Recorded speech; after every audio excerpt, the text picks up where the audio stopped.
अस्सलाम वालेकुम class 7 we are doing exercise 7D and आज हमने क्वेश्चन नंबर 5 से स्टार्ट करना है। In this question find the time by applying the formula. We have to find the time in this case. सबसे पहले हम डिराइव कर लेते हैं टाइम के लिए फार्मूला। सो हमारे पास आई होता है P multiply R multiply T by 100। अब हमने T ये वाला फाइंड करना है। सबसे पहले 100 इस साइड पे आके इक्वेशन के मल्टीप्लाई हो जाएगा। Then I multiply 100 is equal to P multiply R multiply T। अब T हमने चूँकि फाइंड करना है तो P मल्टीप्लाई R इधर आके डिवाइड हो जाएगा, ठीक है। So I multiply 100 by P multiply R is equal to 2। ये हमने फार्मूला यूज़ करना है। अब पहला क्वेश्चन हमें दिया गया है ₹600 will give ₹90 simple interest eight 5% per annum. सबसे पहले यहाँ पे देखें कि आपको बताया गया ₹600 विल गिव ₹90। अब इन दोनों प्राइसेस गिवन है और ₹90 के साथ लिखा है simple interest. It means it is I and 600 will definitely be P. ये प्रिंसिपल होगा पी। अगर ये हमें सिंपल इंटरेस्ट गिवन है ₹90, आई गिवन है ₹90, तो पी हमारा ₹600 आ जाएगा और रेट हमें गिवन है 5%। अब टी का फार्मूला लिखा I multiply 100 by P multiply R. I P और आर की वैल्यू सब्स्टिट्यूट की 90 मल्टीप्लाई 100 बाई 600 मल्टीप्लाई 5। 90 मल्टीप्लाई 100 किया तो 9000 आ गया, 600 मल्टीप्लाई 5 किया 3000 आ गया। हमने सारे ज़ीरोज़ कैंसिल आउट किए, नोमिनेटर डिनोमिनेटर से 9/3 आ जाएगा। 9/3 डिवाइड करने से 3 1 से 3 3 9 3 ईयर्स आ गया टाइम। नेक्स्ट नंबर 2 में ₹1500 या 1500 will give ₹450 simple interest eight 6% per annum. अब इस क्वेश्चन में पी हमें ₹1500 गिवन है, 450 हमें सिंपल इंटरेस्ट गिवन है। Then it is I is equal to ₹450। Rate हमें 6% गिवन है। आई का फार्मूला टी का फार्मूला लिखा I multiply 100 over P multiply R. I P और आर की वैल्यू सब्स्टिट्यूट की 450 मल्टीप्लाई 100 ओवर 1500 मल्टीप्लाई 6। इन दोनों को मल्टीप्लाई करने से 45,000 आया और इन दोनों को मल्टीप्लाई करने से 9,000 आ गया। सारे ज़ीरोज़ कैंसिल आउट किए हैं, 3 ज़ीरोज़ नोमिनेटर में थे, 3 ज़ीरो डिनोमिनेटर में थे, कैंसिल आउट हो गए।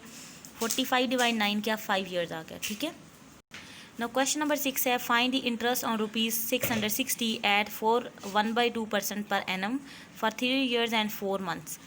हमने इंटरेस्ट ही फाइंड करना है, आई फाइंड करना है, ठीक है। यानी इस क्वेश्चन में हमारा I is equal to question mark है और ₹660 है, सो इट इज़ प्रिंसिपल 660। 4 1/2% है पर एनम, इट मीन्स ये रेट है। 4 1/2 इसको कन्वर्ट किया क्लॉक मेथड से, 4 2 ज़ार 8 + 1 9/2%। और हमें जो time for 3 years and 4 month है ना, यानी टाइम ये कंप्लीट होगा। सो पहले इसको कन्वर्ट करना भी ज़रूरी है कि हमें टाइम हमेशा ईयर्स में गिवन होता है, यहाँ 4 मंथ्स भी गिवन है, तो पहले इसको कन्वर्ट करना होगा। टाइम हमें 3 ईयर्स 4 मंथ गिवन है, जब इसको कन्वर्ट करना है हमने तो 3 होल 4, ये जो 4 मंथ है इसको 4/12 लिख देंगे। 3 होल 4/12।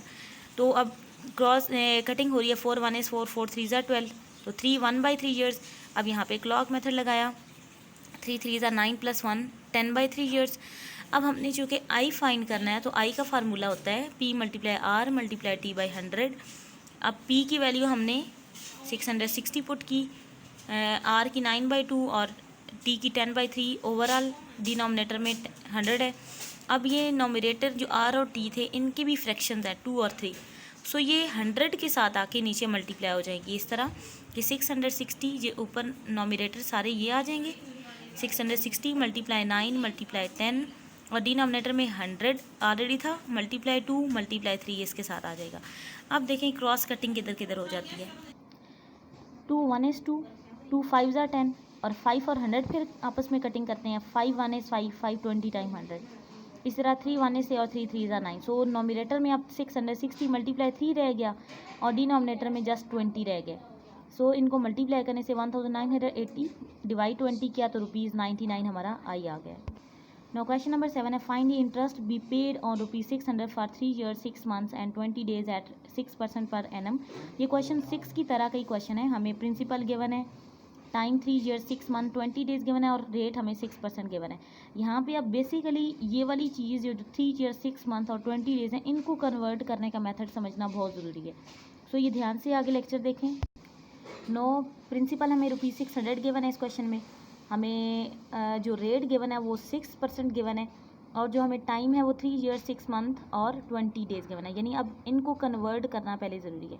जब इनको कन्वर्ट करना है, जब हमें डेज़ भी गिवन है तब ये वाला मेथड सारा लगाना है। हमने 3 ईयर्स में ऐड करना है, 6 मंथ को कन्वर्ट करने के लिए 6/12 करते हैं, और उसमें ऐड करना है 20 डेज़ को कन्वर्ट करने के लिए ये हम चीज़ इसके साथ लेके आते हैं, मल्टीप्लाई 1/30 मल्टीप्लाई 1/12, क्योंकि 20 डेज़ हैं और एक मंथ में 30 डेज़ होते हैं और हमारे पास मंथ सारे ईयर के अंदर 12 होते हैं। तो ओवरऑल इस सारे को ईयर में कन्वर्ट करने के लिए दोबारा देखें, ऑलरेडी ईयर्स 3 ईयर्स से उनमें ऐड करना है 6 मंथ को। 6 मंथ को कन्वर्ट करने के लिए ईयर में 6/12 करते हैं, उसमें ऐड करना है लास्ट में जो 20 डेज़ हैं इनको कन्वर्ट करने के लिए 1/30 यानी एक मंथ के डेज़ से डिवाइड करना है, प्लस मल्टीप्लाई 1/12 जो नंबर ऑफ़ मंथ्स होते हैं इन अ ईयर।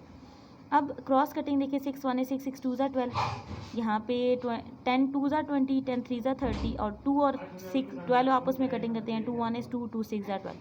तो ओवरऑल हमारे पास ऊपर नॉमिनेटर में यहाँ 1 रह जाएगा और डिनोमिनेटर में 6 3 18 और यहाँ 1/2 का 3 + 1/2 + 1/18। यहाँ पे एलसीएम हमने लेना होगा 18। जब हमने एलसीएम लेना होता है तो सबसे पहले इसकी फ्रैक्शन बनाएं, तो सारे डिनोमिनेटर हमने कॉमन बनाने हैं। 1 को मल्टीप्लाई 18 करेंगे तो 3 को मल्टीप्लाई 18 करना होगा, 2 को 18 बनाने के लिए मल्टीप्लाई 9 करेंगे तो 1 को मल्टीप्लाई 9 करेंगे।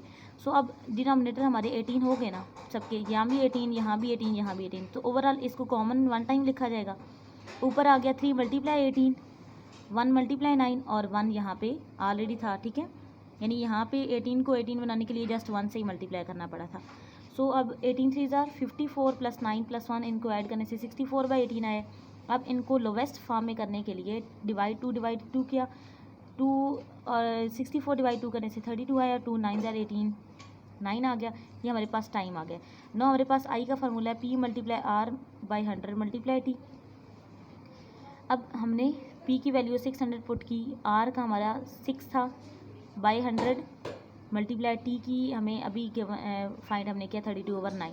अब इसमें देखें इस क्रॉस कटिंग किधर होती है, 2, अब ये दोनों 3 के टेबल पे कट हो रहे हैं, 3 2 6 3 3 9, और ये 100 और 600 आपस में कट हो रही हैं, 600 1 is 100 100 6 are 600। अब ये जो 6 और 3 था ये आपस में कटिंग करेगा, 3 1 is 3 3 2 6, ठीक है। अब ऊपर नॉमिनेटर में 2 2 और 32 रह गए और डिनोमिनेटर में 1 मल्टीप्लाई 1 जो इफेक्ट नहीं लेके आता हम उसको, यानी हमारे नॉमिनेटर में जस्ट हम मल्टीप्लिकेशन के नंबर्स रह गए, 2 2 4 4 32 128, ये हमारा इंटरेस्ट आ जाएगा, ठीक है। अदरवाइज अगर आप कटिंग नहीं करना चाहते, नो इशू विद दैट, आप सारे नॉमिनेटर्स को मल्टीप्लाई करें, उन सब का आंसर इधर लिख दें, ठीक है, और डिनोमिनेटर्स को मल्टीप्लाई करें, उनका आंसर लिखें, फिर उनको डिवाइड कर दें, तब भी यही आंसर आएगा, ठीक है। क्रॉस कटिंग पॉसिबल नहीं होती तो आप मल्टीप्लिकेशन कर लें डायरेक्टली।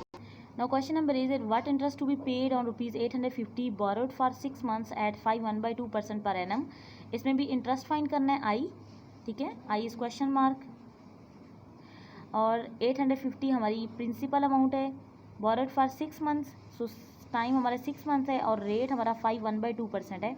तो इसको कन्वर्ट किया, 5 2 10 + 1 11/2%, और 6 मंथ को भी कन्वर्ट करना है तो मंथ्स को हम डायरेक्टली कन्वर्ट कैसे करते हैं, 6/12 करके, ठीक है। तो 6 1 6 6 2 12, तो 1/2 ईयर्स आ जाएगा। अब हमें आई का फार्मूला पुट किया, P × R × T/100। अब R हमारा 11/12 था, प्रिंसिपल 850 मल्टीप्लाई T हमारा 1/2 है, बाय ओवरऑल फ्रैक्शन में 100 है। अब ये सारे नॉमिनेटर्स आपस में मल्टीप्लाई हो जाएंगे और ये वाली जो दोनों इसकी फ्रैक्शंस हैं रेट और टाइम की, ये दोनों 100 के साथ आके नीचे मल्टीप्लाई हो जाएंगे। तो 850 × 11 × 1 और 100 × 2 × 2, इनको मल्टीप्लाई किया तो 9350 और डिनोमिनेटर में 400 आ गया, ठीक है। अब यहाँ पे क्रॉस कटिंग पॉसिबल नहीं थी, और अगर पॉसिबल भी होती तो ये आप मैंने आपको ये भी मेथड बता दिया कि आप डायरेक्टली कैसे कर सकते हैं, ठीक है। क्रॉस कटिंग कर सकते हैं तो करें, अदरवाइज नॉमिनेटर्स को मल्टीप्लाई करें, आंसर लिख दिया, डिनोमिनेटर्स को करें, आंसर लिख दिया। अब यहाँ पे इनको डिवाइड करें डायरेक्टली, तब भी 23.375 आंसर आएगा। 0 0 हमें कॉमन नज़र आ रहा था, हमने कैंसिल करके 935/40 किया, इनको भी डिवाइड करने से सेम यही आंसर आ रहा है। सो ₹23 अब हमें पता है कि जो हमारे पास रुपीज़ होते हैं इनमें डेसिमल प्लेसेस 2 डेसिमल प्लेसेस होती हैं, तो third decimal place round of करनी है। अब 5 एग्जैक्टली 5 है तो उससे पिछला नंबर जो 7 है वो 1 इंक्रीज़ कर जाएगा, तो 38 हो जाएगा, 23.38, ठीक है। नाउ क्वेश्चन नंबर 9 है, calculate the amount on ₹560 for 6 month at 3% per annum. अब यहाँ पे ₹560 प्रिंसिपल है और रेट हमें 3% गिवन है और टी हमें 6 मंथ्स गिवन है। टी को कन्वर्ट किया 6/12 करके और 1/2 ईयर्स, जैसे पिछला क्वेश्चन 8 था। लेकिन अब फ़र्क यहाँ पे आता है, कैलकुलेट दी अमाउंट। पिछले क्वेश्चन में हमें कैलकुलेट से इंटरेस्ट फाइंड करने को बोला गया था, यहाँ अमाउंट फाइंड करनी है। अमाउंट का फार्मूला हमारे पास होता है P+I। अमाउंट का फार्मूला होता है, यानी इंटरेस्ट फाइंड करेंगे तो फिर उसमें प्रिंसिपल ऐड करके हमें फाइनल अमाउंट पता चलेगी। सो पहले इंटरेस्ट फाइंड करते हैं। I = P × R × T/100 होता है। हमें पता है कि 560 प्रिंसिपल है, रेट हमारा 3 था और T हमारा 1/2 है। अब बाई 100 ओवरऑल आ गया। अब यहाँ पे सिर्फ टाइम की फ्रैक्शन है, सो ये वाला 2 जस्ट 100 के साथ आके नीचे मल्टीप्लाई हो जाएगा और 560 × 3 × 1 नोमिनेटर में लिखे जाएंगे। इनको मल्टीप्लाई करने से 1680 आया और 100 2 200 आ गया। यहाँ पे भी 10 कैंसिल हो रहा था, 168/20 आ गया तो 8.40। जो आंसर आ रहा था 8.4 आ था। हमें पता है 2 डेसिमल प्लेसेस होती हैं रुपीज़ की, तो हमने नेक्स्ट ज़ीरो खुद लगाया है। अब अमाउंट हमने फाइंड करनी है, उसका फार्मूला P+I लिखा। 560 हमारी प्रिंसिपल थी, 8.40 अभी इंटरेस्ट हमने फाइंड किया। इन दोनों को ऐड करने से 568.40 रुपीज़ आंसर आ गया।